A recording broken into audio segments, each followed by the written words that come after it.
Now, an interesting thing occurred as I was going through the data. I was actually expecting to find cognitive and affective integration.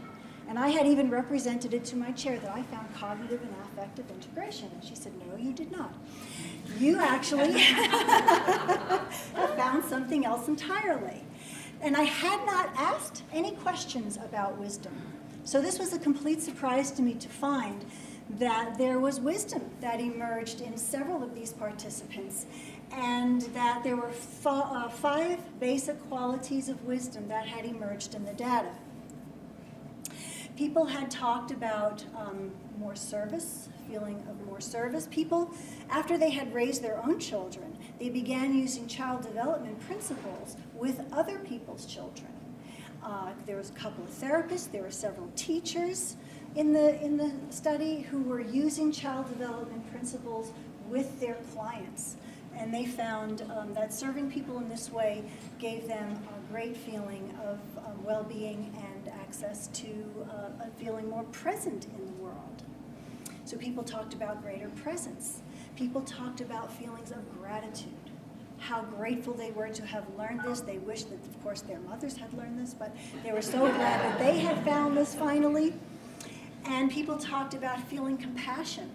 One father in particular told me he felt compassion for his father. He really understood now a lot that his father had good intentions and felt more compassion for the struggle that his father was in. And insight occurred for at least a handful, I'd say 5 of the participants.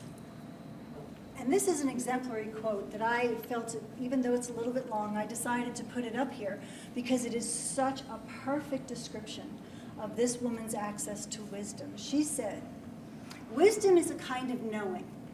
It's not the kind of knowing I get from my head or my intellect, although my intellect gets to contribute. It's not the kind of knowing I get from my heart and emotions, although my feelings get to contribute. And although there is a spiritual component, it's not a spiritual knowing. There's a wholeness to my wisdom that incorporates all of those kinds of knowing. My wisdom is generally very simple. There's a rightness to it, and not a right-wrong type of rightness, but just a deep isness. I can tell it's wisdom by how I feel. There's just not a struggle in wisdom. Now, there may be a struggle in getting there, but one of the ways that I know I'm in wisdom is by its simplicity, its wholeness, its rightness. I have a certain peace in wisdom. I might be sad or happy or angry, but underlying that is a peace in knowing."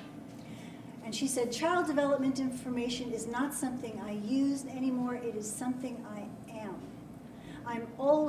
It's always part of who I'm being. And now I can live with uncertainty.